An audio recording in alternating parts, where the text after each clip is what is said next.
नमस्कार साथियों, गौरव ज्ञान धारा में आप सभी का स्वागत है। आज से नई क्लासेस शुरू करते हैं, यानी कि नए सप्ताह की क्लासेस शुरू करते हैं। आज सोमवार है और सोमवार से शुक्रवार अपनी क्लासें आती है। तो अपने जो चल रहा था चैप्टर वो है कक्षा 10 का अध्याय 10 चल रहा था अपना अपना इसके अंदर चल रहा था। अध्याय भी अपने इसमें 10वां चल रहा है और 10वां अध्याय बहुत शानदार है भैया। 10वां अध्याय किससे रिलेटेड है? पर्यटन स्थलों से रिलेटेड है। यानी कि एक तरीके से पूरा आपके जो है जिला दर्शन हो जाता है इसके अंदर, है ना। इसीलिए ये पर्यटन स्थल वाली क्लासें जो है वो लंबी चल रही है। ये पार्ट 4 है और मैंने सोचा पार्ट 4 में पूरी कर दूंगा, लेकिन इस पार्ट 4 के अंदर भी 30 स्लाइड बनने के बाद में पार्ट 5 के लिए 30 स्लाइड और बन चुकी है, फिर भी कुछ कंटेंट बाकी है। यानी अपन कोताही कहीं भी नहीं बरत रहे। अपन ऐसा नहीं है कि इसको जो है निवेड़ने के चक्कर में, कहते हैं ना कि फटाफट जो है निपटाने के चक्कर में घास काट दे, वो वाला काम नहीं कर रहे। यानी कि कंप्लीट जो अध्ययन है आप लोगों का वो इसके जरिए हो ही रहा है। और ऑब्जेक्टिव के लिए आप लोगों को जो है आरबीएसई की किताब हमने दे रखी है, इन दोनों का कॉम्बिनेशन करना है। क्योंकि क्या होता है कि जब आप थ्योरी बहुत अच्छी तरीके से समझ लेते हैं, फिर आपको ऑब्जेक्टिव निकालने होते हैं, तो अपन ने पूरी ही आप लोगों के लिए व्यवस्था की हुई है। तो यहाँ पे आज जो है अपन पर्यटन को आगे बढ़ाते हैं। आज स्पेशली अपन जयपुर और जैसलमेर के पर्यटन स्थल पढ़ने वाले हैं। जयपुर, जैसलमेर, जालोर और झालावाड़, ये 4 जो पर्यटन जिले हैं, इनके पर्यटन केंद्र अपन पर्यटन स्थल देखने वाले हैं। बहुत सारे प्रश्न इनमें से आप लोगों के ऐसे कैसे बनेंगे। सबसे पहले यदि आप देखो जयपुर जाते हैं या कोई भी सैलानी, कोई भी पर्यटक जयपुर आता है, तो वो सबसे पहले जो है क्या देखने की चेष्टा करेगा? हवा महल। क्या जयपुर के प्रसिद्ध है? हवा महल। तो सब पहले पहले ध्यान रखना है, जयपुर में अपन को क्या पढ़ते हैं, अपन क्या पढ़ना है, अपन को हवा महल के बारे में पढ़ना है। तो देखो टापलो, हवा महल का निर्माण किसने करवाया है? सबसे पहला प्रश्न बनता है। तो हवा महल का निर्माण 1799 ईस्वी के अंदर सवाई प्रताप सिंह के समय हुआ। क्या ध्यान रखोगे? सवाई प्रताप सिंह के समय। वास्तुकार कौन थे ये पूछा जाता है, तो लालचंद उस्ता वास्तुकार थे। कौन थे वास्तुकार? लालचंद उस्ता। डिजाइन किसने निर्माण किया इसका? लालचंद उस्ता द्वारा जो है वो डिजाइन किया गया है। और बाहर से भगवान कृष्ण के मुकुट जैसा दिखता है। यदि ये देखोगे तो कैसा दिखेगा? जैसे ऐसे का ऐसे मुकुट जैसा ये दिखता है। अब ये जो है ना, इसकी विशेषता है कि बिना नींव के है। ये भी कैसा है? गागरोन के किले की तरह बिना नींव के है। ठीक है, बिना नींव के है। ज्यादा जो है चौड़ाई इसकी नहीं है और हवा बहुत शानदार आती है इसमें। यदि देखोगे आप तो 5 मंजिलें हैं इसके अंदर। कितनी मंजिलें? 5 मंजिलें हैं। तो ये 5 मंजिला है और ये महल बलुआ पत्थर से बना हुआ है। राजस्थानी और मुगल शैली का मिश्रण है। मुझे हर एक लाइन से प्रश्न नजर आता है क्या कि ये कितने मंजिला है? 5 मंजिला है। ये कौन से पत्थर से बना हुआ है? तो ये देखो बलुआ पत्थर से बना हुआ है। ये कौन सी शैली में है? तो राजस्थानी मुगल शैली के अंदर है। तो जब भी आप पढ़ते हैं तो अपने आप से प्रश्न करते हुए पढ़े, तभी जो है आप लोगों की ये चीजें स्थायी होगी। अब इसके अंदर ही एक चीज जो आती है, 5 मंजिलें इसके अंदर। इसके अंदर कितनी मंजिलें हैं? इसके अंदर 5 मंजिल है। कितनी है? 5 मंजिलें इसके अंदर। अब 5 मंजिल में हो सकता है आप लोगों को नाम भी पूछ ले, तो क्या ध्यान रखोगे? शरद, रतन, विचित्र, प्रकाश और सबसे ऊपर की हवा। और फिर आगे क्या लगाना है? सबके आगे मंदिर लगा देना है, क्योंकि इनकी मंजिलों के नाम है शरद मंदिर, रतन मंदिर। ठीक है, सबके आगे मंदिर लगा देना है। विचित्र मंदिर, विचित्र मंदिर, प्रकाश मंदिर, सबके आगे मंदिर लगाना है। और हवा मंदिर, और हवा मंदिर। तो ये 5 मंजिलें हैं जो नाम आप लोगों को ध्यान रखने हैं। हवा महल की 5 मंजिलें। कितनी? 5 है। शरद, रतन, विचित्र, प्रकाश और हवा। ऐसे ही याद करो, ज्यादा लोड नहीं लेना। शरद, रतन, विचित्र, प्रकाश और हवा। शरद, रतन, विचित्र, प्रकाश और हवा। तो ये याद हो गई, ये चीजें याद हो गई। अब आगे देखो और हवा महल के अंदर क्या है भैया। अब अभी तो पूरा थोड़ी हुआ है। दीवारें सिर्फ 1.5 फुट चौड़ी है। कितनी? मैंने कहा ना ज्यादा चौड़ा नहीं है। दीवारें सिर्फ 1.5 फुट चौड़ी है और इसमें 953 बेहद सुंदर और आकर्षक छोटे आकार के झरोखे हैं। क्या है? 953 झरोखे हैं। इन्हीं झरोखों से हवा आती है। इन्हीं झरोखों से हवा आती है, इसलिए हवा महल के नाम से जाना जाता है। शहर में होने वाले मेले, त्योहार तथा जुलूस को महारानियां अंदर बैठकर देख सके, तो उसके लिए बनाया गया, जिसमें से स्पेशली मैं बताऊं आप लोगों को, तीज की सवारी देखने के लिए बनाया था। तीज की सवारी देखने के लिए इसे बनाया गया था। ठीक है, और इन झरोकों के कारण यह महल गर्मी के मौसम में भी प्राकृतिक रूप से वातानुकूलित और ठंडा रहता है। कैसा रहता है? एकदम ठंडा रहता है। ठीक है, तो ये ध्यान रखना है भैया। हवा महल आप लोगों के हो गया है। स्क्रीनशॉट ले लो, आगे बढ़ेंगे। चलिए भाई टाबरो, अब चाला कटे गुलाबी नगरी को आमेर महल कट चाला। आमेर, आमेर राजधानी भी रही है ना जयपुर अपने कछवाओं की, ठीक है। देखो ये कहाँ है, जयपुर से 11 किलोमीटर दूर ऊंची पहाड़ी पर स्थित है और कछवाओं की पुरानी राजधानी और पर्यटकों का मुख्य आकर्षण का केंद्र रहा है। पुरानी राजधानी सारी की सारी याद कराई थी ना आप लोगों को, डीजे पर आज नाचेंगे वो इस ट्रिक से, ठीक है। वैश्विक पहचान इसको मिलती है कैसे, यूनेस्को की विश्व धरोहर सूची में शामिल है, ठीक है। और पहले कछवाओं की राजधानी रह चुकी है। सन 1592 में राजा मानसिंह प्रथम ने दुश्मनों से मुकाबला और बचाव करने के लिए ये बनवाया था। तो ये पूछ सकते हैं निर्माण किसने करवाया है आमेर महल का, तो ये आमेर महल आमेर किले के अंदर ही है, ठीक है। तो ये बनवाया है, हिंदू और मुगल शैली का ये सुंदर मिश्रण है। इसका आंतरिक भाग लाल बलुआ पत्थर तथा संगमरमर से बना हुआ है। किससे बना हुआ है, लाल बलुआ पत्थर और संगमरमर से। इसमें की गई बारीक नक्काशी, बहुमूल्य पत्थरों की जड़ाई, मीनाकारी का काम, पच्चीकारी का काम और जगह जगह लगे बड़े बड़े दर्पण इसकी भव्यता को चार चांद लगाते हैं। क्या लगाते हैं, चार चांद लगाते हैं। दर्पण धाम भी कहते हैं, इसी के अंदर बना हुआ है दर्पण धाम। तो ये आमेर का महल है, ठीक है। ये क्या है, आमेर का महल है। लीजिए स्क्रीनशॉट,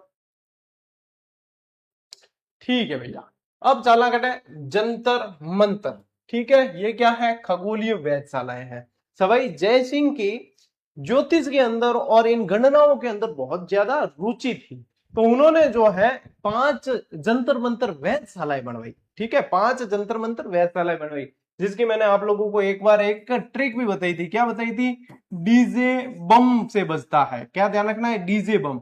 दिल्ली, जयपुर, बनारस, उज्जैन और मथुरा, तो ये 5 जगह जो है इन्होंने 5 वेधशालाएं बनवाई है। जयपुर के संस्थापक सवाई जय सिंह द्वितीय द्वारा बनवाई गई है। इनके द्वारा बनवाई गई 5 खगोलीय वेधशालाओं में जयपुर वाली वेधशाला सबसे विशाल है, देखो सबसे बड़ी है जयपुर वाली। और पहले बनाई थी दिल्ली वाली, सबसे पहले दिल्ली, सबसे विशाल यानी बड़ी जो है वो जयपुर की है। इसे यूनेस्को द्वारा विश्व धरोहर सूची में शामिल किया गया और इनमें बने जटिल यंत्र समय को मापने, सूर्य की गति और कक्षाओं का निरीक्षण करने और आकाशीय पिंडों के संबंध में विस्तार पूर्वक जानकारी देते हैं, ठीक है। ये ध्यान रखना है अपन को। जंतर मंतर, सम्राट घड़ी और सूर्य घड़ी और सब इसी के अंदर ही है, सब सारे के सारे खगोलीय घटनाओं के यंत्र हैं। लीजिए स्क्रीनशॉट, देखो इनके बाद में क्या पता टाबरो, जयगढ़ फोर्ट, जयगढ़ का किला, ठीक है। निर्माण 1726 में सवाई जय सिंह ने करवाया है। किसने करवाया, देखो जय सिंह द्वितीय जहां जहां लिखा मिले तो क्या करोगे, सवाई जय सिंह करोगे, क्योंकि प्रथम वाले जो है वो मिर्जा जय सिंह हो गए, ठीक है। उनके बाद में सवाई जय सिंह जो प्रसिद्ध रहे, बहुत सारे निर्माण करवाए इन्होंने। इस किले को आमेर की सुरक्षा के लिए बनवाया गया था। कौन सा, जयगढ़ का किला। इसके अंदर बड़ा शस्त्रागार, अनूठा शस्त्र संग्रहालय और तोपे बनाने का कारखाना पर्यटकों के आकर्षण का केंद्र रहा है। यानी कि आप ये कह सकते हो इसके अंदर क्या है, तोप ढालने का कारखाना, ये कह सकते हो तोप ढालने का कारखाना है इसके अंदर, ठीक है, कारखाना, ठीक। ये ध्यान रखना है। साथ ही साथ इसको जो है चिल्ल का टीला भी कहते हैं। इसको क्या कहते हैं, चिल्ल का टीला भी कहा जाता है, ठीक है। चिल्ल का टीला भी कह देते हैं, ठीक है। वो भी ध्यान रखियो, वो भी ध्यान रखियो, तोप डालने का कारखाना है, ठीक है। लीजिए स्क्रीनशॉट, दिया बुर्ज भी है इसके अंदर। अब इसकी जो मुख्य विशेषता है वो ये है भैया, जयबाण तोप, एक बार ही फायर किया, दूसरी बार फायर करने की कंडीशन रही नहीं। एक बार फायर करने के लिए 100 किलो बारूद चाहिए होता था। कितना, 100 किलो। अब 100 किलो बारूद का यदि आप पटाखा छोड़ के देख लो तो कितना गुंजायमान होगा।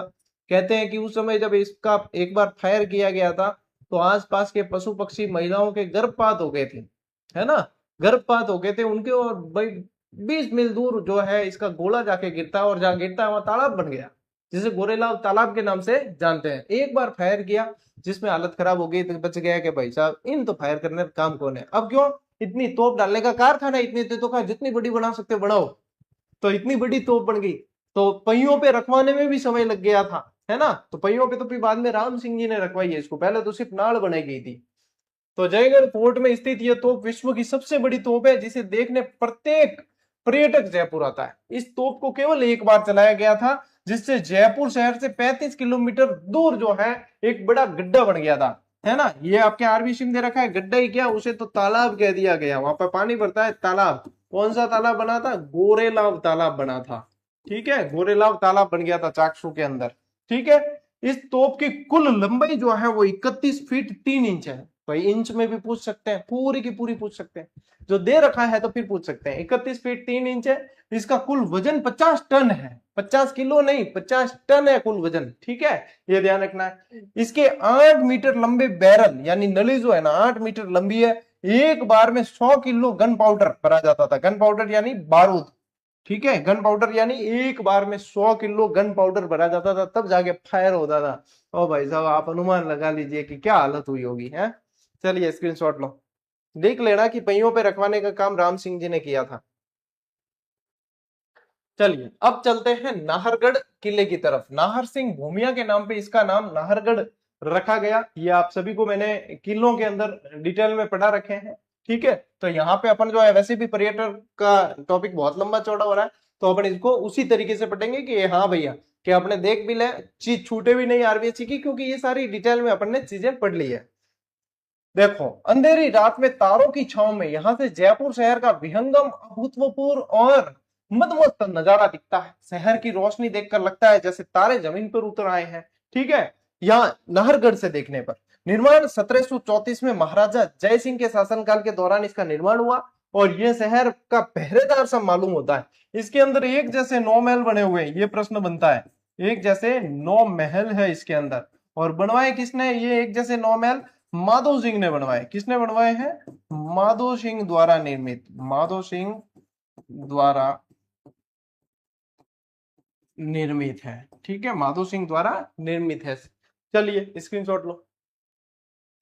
देखो, अब इसी के अंदर माधवेंद्र भवन है। कहा? नाहरगढ़ के अंदर ही माधवेंद्र भवन बना हुआ है।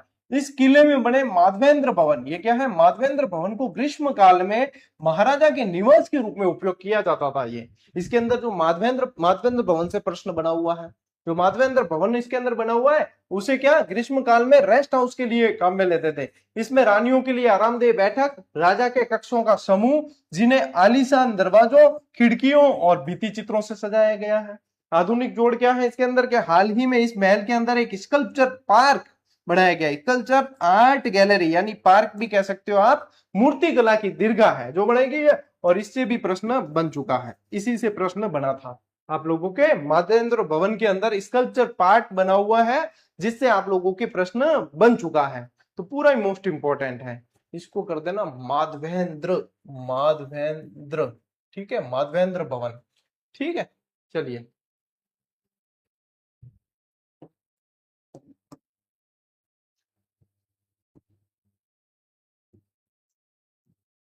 ठीक, अब ले स्क्रीनशॉट। चलिए आगे बढ़ते हैं। अब चलते हैं अपन अल्बर्ट हॉल यानी कि सेंट्रल म्यूजियम। इसकी आधारशिला 1876 में प्रिंस ऑफ वेल्स ने रखी थी, और इसका नाम लंदन के अल्बर्ट संग्रहालय के नाम पर रखा गया। प्रिंस ऑफ वेल्स के आगमन पर यह बनाया गया था। ठीक है, इसका डिजाइन सर क्विंटन, क्विंटन कर देना, क्विंटन जैकब द्वारा तैयार की गई थी। किसके द्वारा? क्विंटन जैकब द्वारा तैयार की गई थी, और इसका निर्माण इंडो सार्सैनिक स्थापत्य कला के अंदर है। कैसी है? इंडो सार्सैनिक स्थापत्य कला के अंदर इसका निर्माण किया हुआ है। ठीक है, शैली पूछते हैं, जैसे कि अब माधवेंद्र अपने जो नाहरगढ़ के अंदर 9 महल बने हुए हैं ना, वो विक्टोरिया शैली में बने हुए हैं। किसमें है?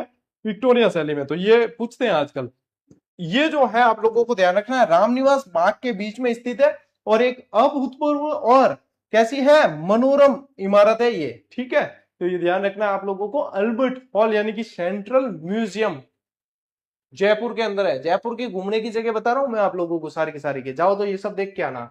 इसके अंदर और क्या है? इसमें लघु चित्रों यानी कि मिनिएचर पेंटिंग्स का एक बहुत बड़ा संग्रह मौजूद है। या आप चले जाओ, आप अपने ये क्या कहते हैं, उम्मेद भवन चले जाओ आप, है ना, या मेहरानगढ़ फोर्ट चले जाओ, वहां पे भी आप लोगों को जो है ये मिनिएचर पेंटिंग्स देखने को मिलेगी। यानी सूक्ष्म बारीक एकदम ब्रश से जो है पेंटिंग बनाई जाती है, लघु चित्र बनते हैं उससे, उनको बोलते हैं मिनिएचर पेंटिंग। इस संग्रह में जयपुर कला विद्यालय, कोटा, बूंदी, किशनगढ़ और उदयपुर शैली के लघु चित्र शामिल है। यानी कि मिलते कौन कौन से हैं? तो जयपुर के मिल जाते हैं, कोटा, बूंदी, किशनगढ़, उदयपुर, और इन सभी के चित्र आप लोगों को देखने को मिलते हैं, लघु चित्र। मिनिएचर पेंटिंग का मतलब है लघु चित्र, सूक्ष्म एकदम बारीक। ले स्क्रीनशॉट ले। अब चलते हैं अपन गलता जी। गलता जी यानी कि गालव ऋषि की तपोस्थली। ठीक है, यहाँ पे गालव ऋषि की तपोस्थली रही है। ये रामानुज संप्रदाय है ना, रामानुज संप्रदाय की ये प्रधान पीठ है। क्या है? रामानुज संप्रदाय की प्रधान पीठ। ठीक है, एक रामानुज संप्रदाय का ही एक भाग है रसिक संप्रदाय, उनकी प्रधान पीठ रेवासा सीकर के अंदर है। और एक ये रामानुज संप्रदाय की यहाँ पे अपने राजस्थान के अंदर प्रमुख जो पीठ है वो गलता जी जयपुर के अंदर है। गलता जी को मंकी वैली के नाम से भी जानते हैं क्योंकि बांद्रा गढ़ा है, यहाँ पे बंदर बहुत ज्यादा है तो इसे मंकी वैली कहा जाता है। फोटो में भी दिख रहा है। ठीक है, बंदर खूब ज्यादा है तो मंकी वैली के नाम से जानते हैं। गालव ऋषि, सूर्य मंदिर, ये याद करने वाली चीजें आप लोगों के। और हाल ही में एक प्रश्न बना है यहाँ पे कि अपने रामानुज संप्रदाय से जुड़े हुए जो अपने अग्रदास जी महाराज और ये रामानंद जी महाराज है, रामानंद जी के एक शिष्य किल्लदास, उनका संबंध कौन सी पीठ से रहा है? तो वो यहां से रहा है। क्या नाम बताया? किल्लदास। किल्लदास रामानंद जी के शिष्य थे, तो किल्लदास का संबंध जो है इसी गलता जी की पीठ से रहा है, ये पूछते हैं। देखो, ये जयपुर का एक प्राचीन तीर्थ स्थान है जो गालव ऋषि की तपोस्थली है और यहाँ पवित्र कुंड में स्नान करने का बहुत बड़ा महत्व है। इस स्थान पर मंदिर, मंडप, पवित्र कुंड बने हुए हैं। और बंदर मंदिर भी कहते हैं, राम गोपाल जी मंदिर कहते हैं या बंदर मंदिर भी कहते हैं। क्यों कहते हैं? आगंतुक सबसे पहले राम गोपाल जी मंदिर परिसर में आते हैं। यहाँ बंदरों का एक बड़ा समूह पाए जाने के कारण स्थानीय लोग क्या कहते थे? बंदर मंदिर कहते थे, बांद्रागढ़। ये वैसे आप जाओ, जैसे कि जो भी मंदिर होंगे जो प्राकृतिक वातावरण के अंदर है, वहां पे बंदर बहुत ज्यादा देखने को आप लोगों को मिलेंगे। और क्योंकि पर्यटक आते हैं तो पर्यटक क्या करते हैं? कुछ ना कुछ खाद्य सामग्री, प्रसाद वगैरह देते हैं, तो इसलिए बंदर ज्यादा देखने को मिलते हैं। ठीक है, चलो भाई साहब, यहाँ का खूबसूरत हरा भरा नजारा और उछलते कूदते बंदर क्षेत्र के माहौल को खुशनुमा बनाते हैं। पहाड़ी की चोटी पर सूर्यदेव को समर्पित एक छोटा सूर्य मंदिर भी बना हुआ है और दीवान कृपाराम द्वारा निर्मित यह मंदिर शहर के लोगों के लिए पूजनीय है। तो यहां से प्रश्न बन सकता है, कृपाराम जी से प्रश्न बन सकता है कि यह मंदिर बनवाया किसने? सूर्य मंदिर ये जो है वो बनवाया किसने? तो दीवान कृपाराम ने यह मंदिर बनवाया है। ठीक है, तो ये आप लोगों को ध्यान रखना है। चलिए, मंकी वैली लिख लेना एक उपनाम में, स्क्रीनशॉट लो।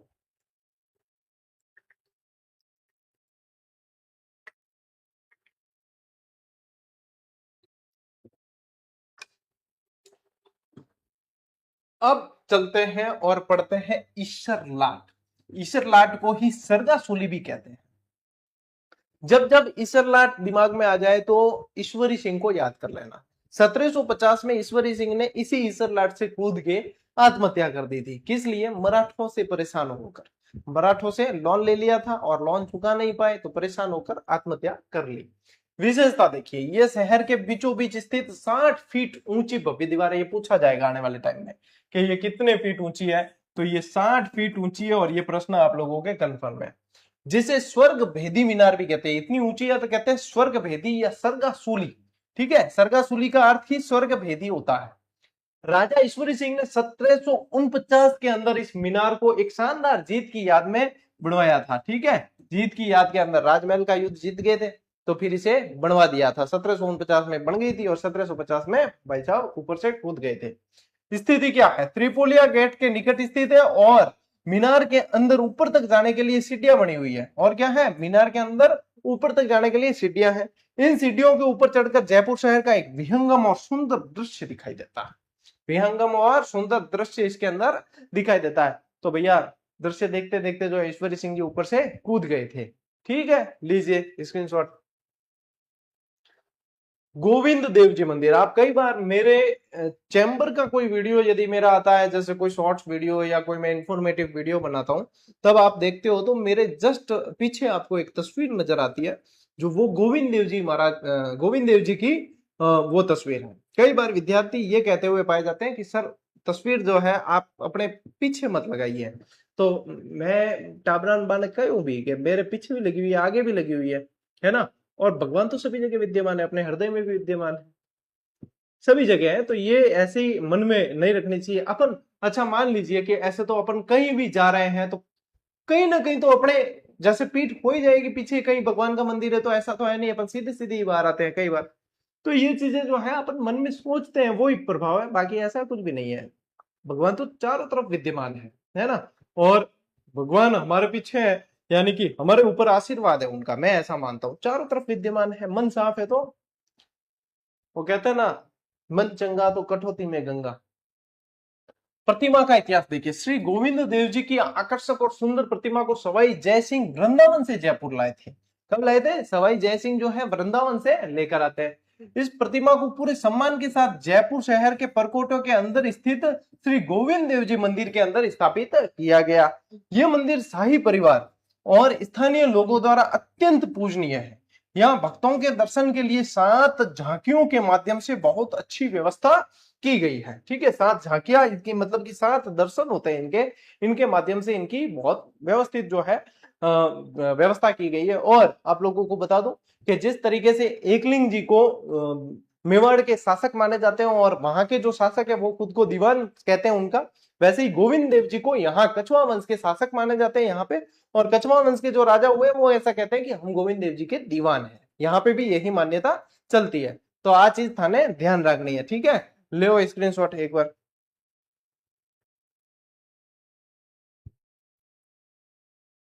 चलो भाई साहब आगे बढ़ा के अब आते हैं जयपुर के बाद में अपन चलते हैं जैसलमेर। ठीक है, जैसलमेर राजस्थान का पश्चिमी जिला है, मरुस्थलीय जिला है। वहां पे संसाधन जरूर कम है लेकिन भाई साहब विरासत बहुत जबरदस्त संजोए हुए हैं। ठीक है, सबसे पहले ही पहले पढ़ते हैं जैसलमेर का किला, जिसे कहा जाता है सोनार किला, गोल्डन फोर्ट बोला जाता है जिसे। ठीक है, क्या बोलते हैं? गोल्डन फोर्ट बोलते हैं, या स्वर्णगिरी दुर्ग भी कहते हैं। क्या कहते हैं? स्वर्णगिरी दुर्ग भी कहते हैं। अब देखो, स्वर्णगिरी इसे कहते हैं, सुवर्णगिरी जालोर के किले को कहते हैं और स्वर्णगिरी ये है। इसके अलावा इसे गोरहरा गढ़ भी कहते हैं, गोरहरा गढ़ भी कहते हैं। ऐसा कहते हैं कि ये जिस पहाड़ी पे बना हुआ है उस पहाड़ी का नाम है गोरहरा पहाड़ी, इसलिए इसे गोरहरा गढ़ भी कहते हैं। यह किला एक वर्ल्ड हेरिटेज साइट के अंदर शामिल है और थार मरुस्थल की त्रिकुटा पहाड़ी पे। अब आप लोगों के जो नए विद्यार्थी है वो कंफ्यूज होंगे कि सर त्रिकुट पहाड़ी पे है या गोरहरा पहाड़ी पे। उसी पहाड़ी का नाम त्रिकुट पहाड़ी भी है, उसी का नाम गोरहरा पहाड़ी भी है। ठीक है, यह किला अपने इतिहास में बहुत सी ऐतिहासिक लड़ाइयां देख चुका है। इसके अंदर जो लगे हुए पत्थर पीले पत्थर है, पीले बलुआ पत्थर से बना होने के कारण सूरज की रोशनी पड़ने पर सोने के जैसे चमकता है, इसलिए इसका नाम सोनार किला या गोल्डन फोर्ट हो गया। सोनार किला या गोल्डन फोर्ट। इसके चारों तरफ आप देखोगे ना तो एक परकोटा नजर आता है, ये दोहरा परकोटा है। ये कैसा है? इसको कहते हैं दोहरा परकोटा। तो ये दोहरा परकोटा इसका कमरकोट के नाम से जाना जाता है। क्या कहते हैं इसे? कमरकोट कहा जाता है इसे। ठीक है, ये ध्यान रखना है अपने को। ठीक है, सुदर्शन चक्र से, भगवान श्री कृष्ण के सुदर्शन चक्र से इसके अंदर एक जैसुल कुआं भी खुदा हुआ है। बहुत सारी चीजें हैं इसके अंदर जो अपने दुर्ग में पड़ी है, जो अपने दुर्ग में पड़ी है। लीजिए स्क्रीनशॉट लीजिए अभी। अब चला डेजर्ट नेशनल पार्क। ठीक है, जिसका नाम है राष्ट्रीय मरु उद्यान। क्या कहते हैं? राष्ट्रीय मरु उद्यान। जो मेरे से रेगुलर जुड़े हुए हैं उन्हें, अभी मैं जब जैसलमेर गया था जनवरी के अंदर, तब मैंने वहां से जितने भी वीडियो हो सकते थे, जितने जैसे कि फॉसिल्स वगैरह इनके, तो फॉसिल पार्क भी गया था, इसी के अंदर फॉसिल पार्क है। तो वहां गया, वहां से जो है मैंने सारे की सारी अपडेट उनको बताई है वहां से 1 मिनट शो बना के। और एक आप लोगों ने देखे मेरे साथ जो है एमू घूम रहे, शुतुरमुर्ग जैसा प्राणी एमू घूम रहे, तो वो भी इसी जो राष्ट्रीय मरु उद्यान के। ये सिर्फ नाम का राष्ट्रीय मरु उद्यान है, ये ध्यान रखना। राष्ट्रीय उद्यान का इसे दर्जा नहीं दिया गया है। यदि आपको पूछते हैं कि राजस्थान के अंदर सबसे बड़ा अभयारण्य कौन सा है, तो सबसे बड़ा अभयारण्य क्षेत्रफल की दृष्टि से यही है राष्ट्रीय मरु उद्यान, जो कहां पड़ता है? आपके जैसलमेर के अंदर। देखो, यह पार्क थार रेगिस्तान के विभिन्न वन्य जीवों में सबसे महत्वपूर्ण और प्राकृतिक आवास है। यहाँ जानवरों की विभिन्न प्रजातियां जैसे काले हिरन, चिंकारा, रेगिस्तान में पाई जाने वाली लोमड़ी, जिसको बोलते हैं मरु लोमड़ी, इसको क्या बोलते हैं? मरु लोमड़ी बोलते हैं। तो मरु लोमड़ी। ठीक है, और यहाँ पे घूमते आपको दिखेंगे लुप्त प्राय होने की कगार पर ग्रेट इंडियन बस्टर्ड यानी कि गोडावन, ग्रेट इंडियन बस्टर्ड यानी कि गोडावन भी यहाँ पे आप लोगों को देखने को मिलेगा, जो अपने क्या है? राज्य पक्षी है, अपने राजस्थान का राज्य पक्षी है गोडावन, वो भी यहाँ पे देखने को मिल जाते हैं। यह पक्षी दुनिया का सबसे भारी उड़ान भरने वाले पक्षियों में एक है, जो उड़ सकता है, जो उड़ सकता है। शुतुरमुर्ग भागता है, आप लोगों ने देखा, उड़ता नहीं है, और ये उड़ सकता है, जो उड़ान भरने वाले पक्षियों में शामिल है। यह नेशनल पार्क जैसलमेर शहर से 40 किलोमीटर की दूरी पर स्थित है।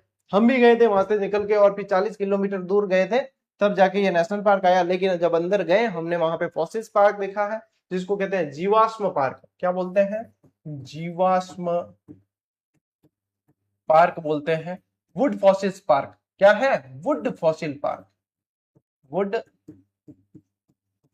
Fossils park. अभी भी आप अपने चैनल की जो है शॉर्ट्स वाले सेक्शन में जाकर देख लो, थोड़ा सा स्क्रॉल करना, तो आप लोगों को वहां पे देखने को मिलेगा जो मैंने फॉसिल्स पार्क के भी आप लोगों को वीडियो बना के दिए हैं। वहां पे जाकर बताया कि ये है भैया, देख लो।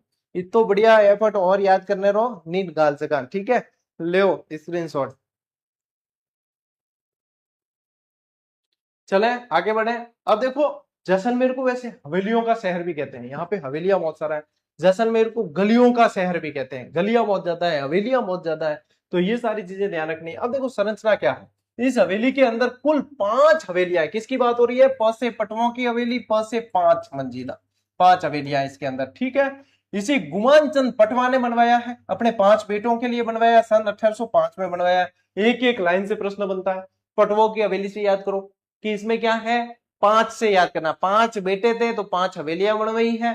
किसने बनवाई? पटवा साहब ने। कौन से? गुमान सिंह पटवा साहब ने, गुमान चंद पटवा साहब ने। इसे पूरी तरह से बनाने में 50 साल लगे। फिर वापस 5 आ गया, देख लीजिए। तो 50 साल लगे, लंबा समय। तो 5 से याद हो जाएगा पूरा का पूरा, प से। यह जैसलमेर की सबसे बड़ी और सबसे खूबसूरत नक्काशीदार हवेली है। इसकी विशेषता है 5 मंजिला संरचना और संकरी गली में स्थित है। हाँ, ये तो देखा मैंने, मैं खुद जाके आया हूं तो मैंने देखा है कि हवेलियां ज्यादातर जो है गलियों के अंदर है। यहाँ पे नक्काशी बहुत शानदार कर रखी है, लेकिन है पतली पतली गलियां। यद्यपि यह हवेली अब अपनी पुरानी भव्य महिमा को खो चुकी है, फिर भी इसके अंदर की दीवारों पर कुछ चित्रकारी और कांच का काम अभी भी देखा जा सकता है। कांच का काम किया हुआ है, बहुत शानदार। वास्तव में देखने लायक तो चीजें हैं ये, देखने लायक तो चीजें हैं ये। लीजिए, पटुआ की हवेली से प्रश्न बनेगा आपके, स्क्रीनशॉट लो। चलो टावरो, अब देखो तनोट माता का मंदिर। ठीक है, इन्हें सैनिकों की देवी भी कहा जाता है, फौजियों की देवी भी कहते हैं। क्या कह देते हैं? फौजियों की देवी, या ये कह देते हैं बीएसएफ के जवानों की देवी, क्योंकि देख रेख, आरती, सब कुछ काम यहाँ पे बीएसएफ के जवान करते हैं, फौजी करते हैं, सैनिक करते हैं, है ना। और बहुत शानदार। अब A1 आरती यदि यहाँ की आप सुन लो, आपके रोंगटे खड़े नहीं हो तो मुझे कह देना। 1 घंटे तक आरती होती है और इतनी शानदार आरती होती है कि इससे मतलब और ऐसी आरती मैंने कहीं और दूसरी जगह नहीं देखी, नहीं सुनी। बहुत जबरदस्त। तो ये ध्यान रखना। देखो कहाँ है भाटी राजपूत नरेश तनुराम, जो तन्नू जी के नाम से जाने जाते थे। इन्होंने विक्रम संवत 828 में इस मंदिर का निर्माण करवाकर यहाँ मूर्ति की स्थापना की। ये प्रश्न आप लोगों के बन सकता है। तन्नू जी ने करवाई है या नहीं? तनुराम ने करवाई है 828 ईस्वी में। ठीक है, विक्रम संवत 828 के अंदर, ईस्वी नहीं। यहाँ आसपास के सभी गांवों के लोग तथा विशेषकर बीएसएफ के जवान पूरी श्रद्धा के साथ पूजा अर्चना करते हैं, पूरी व्यवस्था भी करते हैं इसके हिसाब से, पूरी देख रेख वगैरह इनके अंडर रहता है। यह मंदिर जैसलमेर शहर से करीब 120 किलोमीटर की दूरी पर स्थित है, यह ध्यान रखना है। और तनोट माता को देवी हिंगलाज का ही रूप माना जाता है। और तनोट माता के यहीं पे अंदर जो है ना, यहाँ पे ध्यान रखना आप लोग, 1965 के विजय का स्मारक भी है। 1965 की विजय का स्मारक भी है। और जो भारत पाकिस्तान की युद्ध में यहाँ पे जो अपने जो इस मंदिर के आसपास जो बम गोले वगैरह आके गिरे हैं, वो कभी फूटे नहीं है और वो अभी तक संग्रहित वहां पे मंदिर में। जब आप दर्शन करने जाओगे तो वहां कांच के अंदर लगे हुए और सब पर लिखा हुआ है कि कब कब कौन से हैं। बॉर्डर पिक्चर वगैरह देखी ना आपने, उसमें जो मंदिर बताया वो यही तनोट माता का मंदिर है ना। ये ध्यान रखना है। और साथ ही साथ ध्यान रखना है, यहाँ पे पास में अंदर ही मंदिर परिसर के अंदर ही एक और मंदिर है देवी का। और वहां पे लोग क्या करते हैं, मान्यता के अनुसार वहां क्या मान्यता है, रुमाल बांधने की मान्यता क्या है, रुमाल बांधते हैं कि ऐसा रुमाल बांधकर जो मन्नत मांगी जाती है तो पूरी हो जाती है। रुमाल बांधने की मान्यता है। तो वहां पे इसलिए इन माता का जो मंदिर है, अंदर एक और देवी का मंदिर है, उन्हें कह दिया जाता है रुमाल वाली देवी। क्या कहते हैं? रुमाल वाली देवी कह दिया जाता है। तो ये सारी चीजें आप लोगों को ध्यान रखनी है, सारी सारी मैंने बता दी है आप लोगों को। ठीक है, लीजिए स्क्रीनशॉट। देखो अब देखो रामदेवरा। रामदेवरा कहां पड़ता है? पोखरण के अंदर। कहां पड़ता है? पोखरण जैसलमेर के अंदर पड़ता है। बाबा रामदेव जी जो लोक देवता है, उनका यहाँ पे समाधि स्थान है, और यहाँ पे वो रामदेवरा के अंदर भादरवे महीने के अंदर बहुत जबरदस्त लक्की मेला लगता है। क्या लगता है? लक्की मेला। देखो, रुणीचा बाबा रामदेव और रामसा पीर, इन्हीं को रामसा पीर के नाम से जानते हैं। इनका अत्यंत पवित्र पुण्य स्थान है, जिन्हें सभी धर्मों के लोग पूजते हैं, इसीलिए इन्हें रामसा पीर कहते हैं। रामदेव जी या रामसा पीर। बाबा रामदेव राजस्थान के एक प्रसिद्ध लोक देवता है, और इनकी छवि घोड़े पर सवार एक राजा के समान दिखाई देती है। ठीक है, घोड़े पर सवार, लीला घोड़ा कहते हैं इनके घोड़े को, एक राजा के समान जो है ये दिखाई देती है। इन्हें हिंदू मुस्लिम एकता का बड़ा प्रतीक मानते हैं। राजस्थान के जनमानस में पूजे जाने वाले पंच पीरों के अंदर रामसा पीर का विशेष स्थान है। पंच पीर आप लोगों को पता है, लोक देवता मैंने पढ़ा है, उसके अंदर अपन ने रामदेव जी की पूरी डिटेल अपन ने पढ़ी है, इसलिए मैं यहाँ पे ज्यादा डिटेल में अंदर नहीं जा रहा हूँ। मैं सारी की सारी बातें था बता सकूं पूरी पूरी, कि भाई इनके जो है अनुयायी कामड़ जाति के होते हैं, है ना, नेजा इनकी ध्वजा है, सारी चीजें, लेकिन अपन पढ़ क्या है।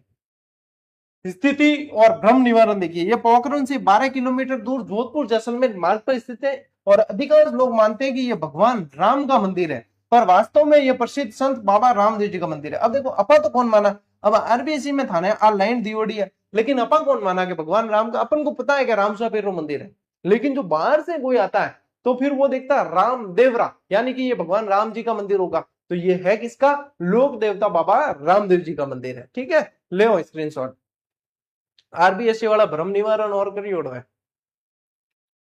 अब देखिए मुख्य विशेषता है, बाबा रामदेव का अंतिम विश्राम स्थल यानी कि समाधि स्थल के रूप में यह माना जाता है, और भाद्रपद महीने में रामदेवरा मेला बढ़ता है, और इनके नाम से बहुत लोकप्रिय यानी कि बहुत लकी मेला है ये, एक तरीके से बहुत सारे लोग आते हैं इसके अंदर, और पैदल चलने वाले जो इनके जो अनुयायी होते हैं, जो इनको पूजते हैं, वो जातरू कहलाते हैं। तो जातरू बहुत आते हैं, श्रावण महीने में चलने शुरू होते हैं, भाद्रवे तक पहुंचते हैं, और मेला लगता है भाई साहब, बहुत जबरदस्त मेला लगता है।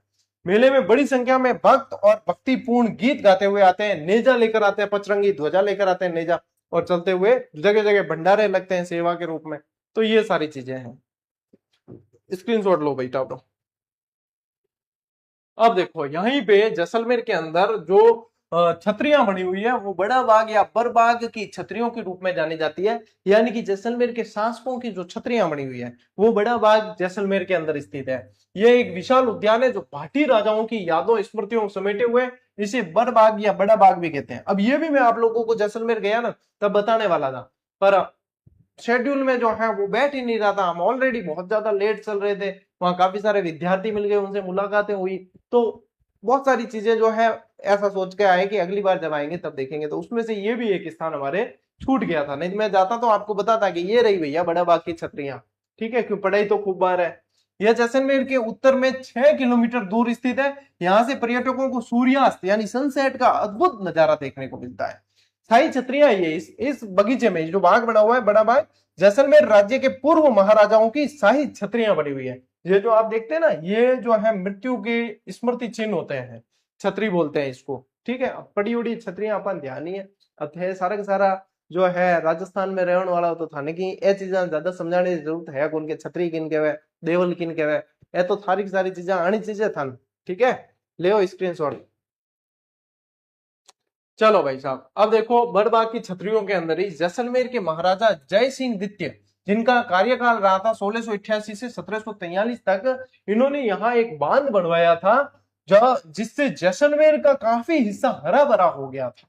तो ये ध्यान रखना है। 1743 ईस्वी में उनकी मृत्यु के बाद उनके पुत्र लूणकरण ने अपने पिता की पहली छतरी यहाँ पे बढ़वाई। तो ये पूछ सकते हैं आप लोगों को कि पहली छतरी यहाँ पे किसकी बनी है, तो जय सिंह की बनी है। जो बनवाई किसने है, लूणकरण ने बनवाई है। मुझे लगता है ये प्रश्न आने वाले समय में आप लोगों के लिए मोस्ट इंपॉर्टेंट है। इसके बाद के अन्य राजाओं की मृत्यु होने पर उनकी छतरियां भी यहीं बनाई गई। एक बार छतरी बन गई तो फिर शाही छतरियां सारी की सारी वहीं पे बनाई गई, यानी पहली आप लोगों को ध्यान रखनी किसने बनवाई है, लूणकरण ने बनवाई है पहली। ठीक है, ले उठाओ स्क्रीनशॉट।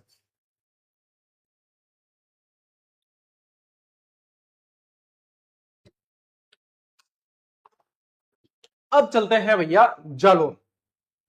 जालोर का किला, जालोर का किला वास्तविक देखा जाए तो ये फोटो तो जालोर के किले का है नहीं, ये तो ऐसी प्रतीक के रूप में। बाकी जालोर का किला वास्तविक रूप से मतलब बिन क्या है अवेयर कौन करी, मारवाड़ी में क्या है अवेयर कौन करी, यानी कि सही तरीके से संरक्षित उसको नहीं किया गया। यहाँ के किले और महलों में सबसे ज्यादा सजावट देखने को नहीं मिलती है। यहाँ के सबसे प्रतापी शासक कौन रहे? कान्नड़देव सोनगरा। कान्नड़देव सोनगरा। अलाउद्दीन खिलजी से संघर्ष अपन ने पढ़ा है इनका, है ना। कान्नड़देव ने दिल्ली के सुल्तान अलाउद्दीन खिलजी से कई बार, अलाउद्दीन खिलजी के कई बार दांत खट्टे किए हैं। अब इसको खट्टे किए मतलब मुहावरा है भैया। अब इतो तो थाने समझाने की जरूरत है कौन के है, कोई 5वीं तक का टाबर तो हो कौन के गुरुजी दांत खट्टे किससे किए, है ना, ये तो पता है। खिलजी ने बदला लेने के लिए कई दावपेच लगाए, परंतु अंत में कान्नड़देव और उनके पुत्र वीरमदेव की वीरता के कायल हो गए थे। और कान्नड़देव और वीरमदेव दोनों वीर गति को भी प्राप्त हुए थे। आपको पता है, फिरोजा वाली कहानी मैंने सुना रखी है आपको, है ना। शहर का मुख्य आकर्षण यह किला वास्तुकला का एक प्रभावशाली प्रतीक है। इसे सुवर्णगिरी के किले के नाम से भी जानते हैं। इसे क्या कहा जाता है? सुवर्णगिरी। सुवर्णगिरी कहा जाता है। इसे जाबालीपुर के नाम से भी जानते थे। जाबालीपुर, पूरे जालोर को ही जानते थे। फिर इसको जो है अलाउद्दीन खिलजी ने जीत लिया तो इसका नाम रखा था जलालाबाद। क्या रखा था इसका नाम? जलालाबाद रख दिया था इसका। यहाँ पे एक तोपखाना मस्जिद भी है। क्या है? तोपखाना मस्जिद भी है यहाँ पे, मस्जिद भी है। और क्या है यहाँ पे? नटनी का चबूतरा भी है। यहाँ नटनी का चबूतरा, बहुत सारी देखो जानकारियां खूब सारी निकलती है ना। ले स्क्रीनशॉट। और देखिए, अब निर्माण काल देखें तो माना जाता है कि इसका निर्माण 8वीं और 10वीं शताब्दी के बीच किया गया था। यह किला लगभग 336 मीटर की ऊंचाई पर खड़ी पहाड़ी पर स्थित है।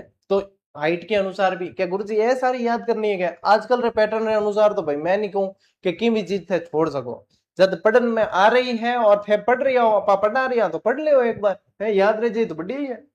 ऊंचाई पर स्थित होने के कारण यह नीचे जो शहर है वो अति सुंदर दिखता है यहाँ से, और इसकी ऊंची दीवारें और गढ़ इस किले की मुख्य पहचान है। बाकी तो विशेषता मैं थान बता ही दी है। लो स्क्रीनशॉट। देखो, सुंदा माता मंदिर बहुत बढ़िया प्रश्न है। घटेश्वरी के रूप में जाना जाता है इन्हें। शक्तिपीठ है ये, जो कहाँ है? जालोर जिले के अंदर जसवंतपुरा के पास पड़ता है। यह मंदिर अरावली रेंज में सुंदा पर्वत के ऊपर स्थित है। जगह का नाम लिख लीजिए, जसवंतपुरा के निकट। जसवंतपुरा के निकट, जसवंतपुरा की पहाड़ियां भी है, ठीक है, ये ध्यान रखना है।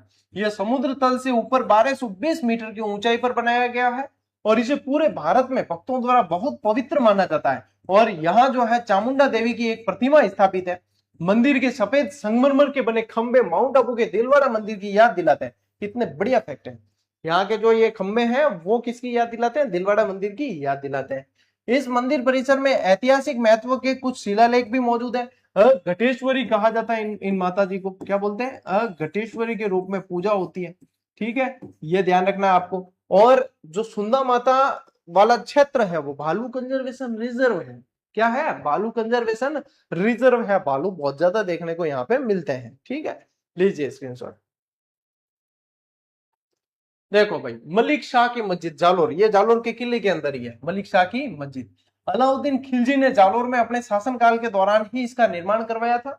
यह मस्जिद बगदाद के सुल्तान मलिक शाह के सम्मान में बनवाई गई है और ये अपनी अनूठी स्थापत्य कला के लिए प्रसिद्ध है और इसकी बनावट गुजरात के बने भवनों से काफी मिलती जुलती है, ठीक है।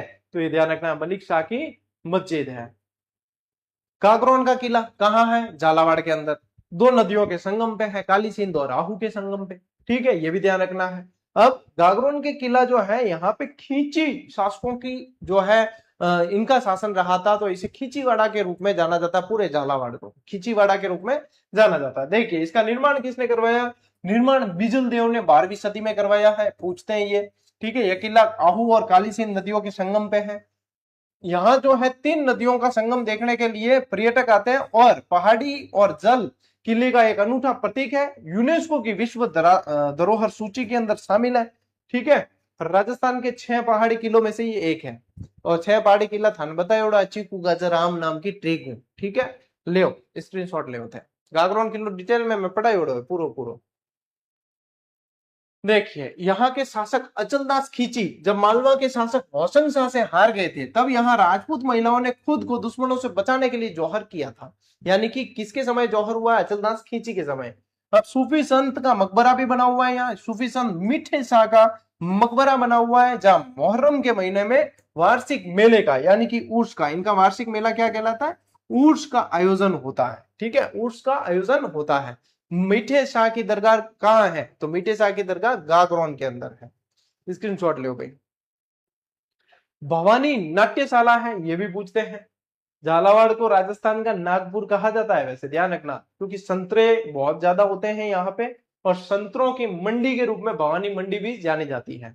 अब इसका निर्माण जो 1921 में करवाया है भवानी नाट्यशाला का, माना जाता है कि संपूर्ण विश्व में सिर्फ 8 ऐसी नाट्यशालाएं हैं जहां शेक्सपियर के लिखे नाटक खेले जाते हैं, जिसे देखने विदेशी पर्यटक बड़ी रुचि रखते हैं। शेक्सपियर के लिखे हुए अंग्रेजी साहित्यकार है, आपको पता ही है, तो उनके जो लिखे हुए नाटक जो है वो खेले जाते हैं, जो विदेशी पर्यटक भी आते हैं। यह नाट्य और कला जगत में स्थापत्य कला का एक उत्कृष्ट उदाहरण है। इसमें घोड़ा और रथों को मंच पर प्रकट होने के लिए एक भूमिगत मार्ग बनाया हुआ है, जो इसकी सबसे अनूठी विशेषता है। क्या करते हैं? घोड़े और रथ सीधे ही मंच पे आ जाए, इसके लिए एक भूमिगत सुरंग टाइप जो है मार्ग बना हुआ है, जो इसकी खास विशेषता है। तो ऐसा देखो, जब नाटक मंचन किया जाए तो बाहर से तो लोग आएंगे। तो भवानी नाट्यशाला भी यहाँ का बहुत प्रसिद्ध पर्यटन स्थल है, झालावाड़ का। ठीक है, ले स्क्रीनशॉट। ठीक है, अब देखो झालावाड़ और झालरापाटन के प्रमुख और ऐतिहासिक स्थल देखें तो झालरापाटन को सिटी ऑफ बेल्स कहा जाता है, यानी कि घंटियों का शहर कहते हैं। क्या कहते हैं? घंटियों का शहर। क्यों कहते हैं बताइए? क्योंकि यहाँ पे इतने ज्यादा मंदिर है कि शाम को जब आरती का समय होता है तो इतनी सारी चारों तरफ घंटियां बजती है, तो जब कोई बाहर से कोई आए तो ऐसे लगता है चारों तरफ घंटियां बज रही है, तो ये तो घंटियों का ही शहर है ऐसे लगता है, तो ऐसे ही इसका नाम पड़ा है। ठीक है, झालावाड़ का ये जुड़वा शहर है, कौन सा? झालरापाटन, सिटी ऑफ बेल्स या घंटियों का शहर कहते हैं। यहाँ बहुत से मंदिर होने के कारण सुबह शाम घंटियों की जो आवाज गूंजती सुनाई देती है। झालरापाटन का महत्व क्या है? सूर्य मंदिर के रूप में है। देखो महत्व और निर्माण देखिए, 10वीं शताब्दी में बना 17 फीट ऊंचा भगवान शिव को समर्पित सूर्य मंदिर है, जो झालरापाटन के सर्वाधिक मनोहारी मंदिरों में से एक है। तो ये सूर्य मंदिर जहां जहां आए हैं सब ध्यान रखना है। देखो अभी आज के सेशन के अंदर एक और सूर्य मंदिर आया था गलता जी के अंदर, ठीक है, वो ध्यान रखना है, जो दीवान कृपाराम ने बनवाया था। मन याद है तो थाने भी होना चाहिए। और अब ये है, इस मंदिर का शिखर पद्मनाभ या सूर्य मंदिर के रूप में लोकप्रिय उड़ीसा के कोणार्क सूर्य मंदिर के समान है। ठीक है, तो ऐसा कौन सा सूर्य मंदिर है जो कोणार्क उड़ीसा वाले सूर्य मंदिर के समान है? तो वो यहाँ पे आप लोगों को ध्यान रखना है। यहाँ की आदमकद यानी इंसान के कद जितनी बड़ी मूर्तियों को देखकर पर्यटक हतप्रभ रह जाते हैं। इतनी बड़ी बड़ी मूर्तियां हैं, सूर्य भगवान की भी मूर्ति है, तो जिसे देख के बहुत अचंभा होता है लोगों को। लीजिए स्क्रीनशॉट। ठीक है ठाकुर, देखो बौद्ध की गुफाएं यहाँ पे बनी, बौद्ध गुफाएं बनी हुई है। कोलवी की गुफाएं आपने नाम पढ़ा होगा, है ना? तो बौद्ध गुफाएं जो है राजस्थान का अजंता एलोरा कहा जाता है। अभी मैं एलोरा की गुफाएं तो देख के आया हूँ, महाराष्ट्र गया था तब, और वहीं से कुछ दूरी पे अजंता की गुफाएं भी थी। तो ये जो है बौद्धकालीन गुफाएं हैं, इन्हें राजस्थान की अजंता एलोरा कहते हैं। झालावाड़ की सबसे प्रसिद्ध कोलवी गांव की प्राचीन बौद्ध गुफाएं ये। इन गुफाओं में सबसे प्रभावशाली बुद्ध की विशाल प्रतिमा और उत्कीर्ण स्तूप संरचना झालावाड़ से लगभग 90 किलोमीटर की दूरी पर स्थित ये गुफाएं भारतीय कला के सर्वश्रेष्ठ जीवंत नमूने हैं। पर्यटक यहाँ कोलवी के साथ साथ विनायक और हथियागौड़ गांवों के पास की गुफाओं को भी देखते हैं। ठीक है, तो क्या ध्यान रखो कि कोलवी की तो है, और पूछ सकते हैं, विनायक गुफाएं पूछ सकते हैं, हथियागौड़ की गुफाएं भी आप लोगों को पूछ सकते हैं। जो आप लिख लो एक लाइन और कि इन्हें राजस्थान का अजंता एलोरा कहा जाता है, कोलवी की गुफाओं को। ठीक है, लिखिए, ये विशेष रूप से लाइन लिखिए, लो स्क्रीनशॉट। और इसी के साथ में भाई साहब, ये कम से भी कम अपन ने 32 स्लाइडें पढ़ी है, लेकिन मैंने स्पीड को मेंटेन करके चलाऊं, क्योंकि ये चीजें जो है जैसे किले वगैरह, अब एक एक किले में जो है 15-15, 20-20 मिनट लग सकते हैं, लेकिन अपन ऑलरेडी इसी जो है 10वीं की किताब को पढ़ते हुए ही इसे पढ़ के आए हैं, इसलिए ज्यादा वहां पे मैं डिटेल में नहीं गया हूं। ठीक है, ताकि समय पे जो है अपन इस किताब को पूरी करें। बाकी आप लोगों को ये ऑब्जेक्टिव किताब मैं दे चुका हूं।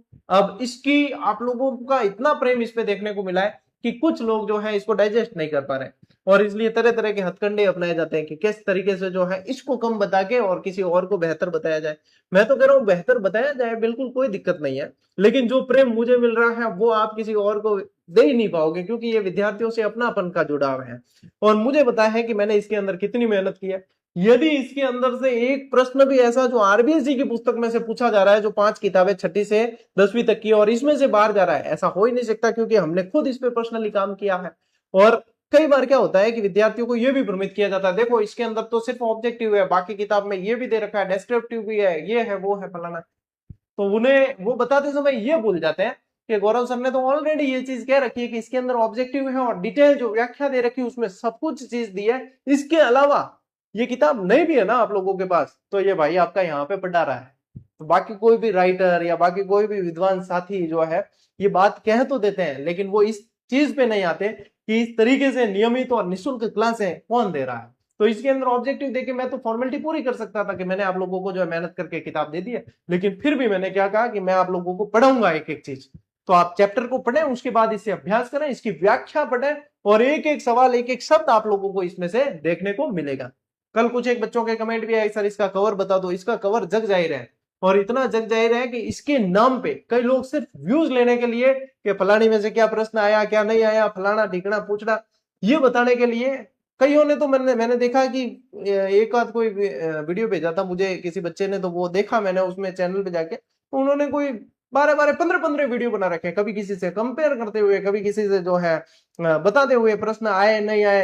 अब मतलब उसमें से जो है कुछ एक ऐसा मुझे लगता है जैसे भावनाएं जो है कहीं गलत दिशा में चली जाती है। हो सकता है कि किसी ने उन्हें पेड करने के लिए कोई भैया कुछ, भाई आजीविका चलाने के लिए सब व्यक्ति करते हैं, तो पेड के लिए कोई आ जाता है कि भाई हमें हमारी किताब जो है बेहतर बतानी है, तो आप बेहतर बताइए बिल्कुल, लेकिन ये किताब पे विद्यार्थियों का विश्वास है। आप चाहे कितना भी भ्रमित करने की कोशिश करेंगे, विद्यार्थी नहीं होने वाले, क्योंकि विद्यार्थी जो है मेरी भावनाएं जानते हैं कि क्या है, मेरी मेहनत को जानते हैं, क्योंकि मैं जो मेहनत करता हूँ वो विद्यार्थियों से छुपी हुई नहीं है। वो ये देखते हैं कि किस तरीके से मेहनत सर कर रहे हैं, और मैं बताता हूं उन्हें इसीलिए कि ये मेहनत, ताकि वो भी मेहनत करना जाने, ताकि उन्हें कोई भी दिग्भ्रमित नहीं कर सके। तो वैसे तो आप लोग हो ही, आप लोग हो तभी तो हम हैं।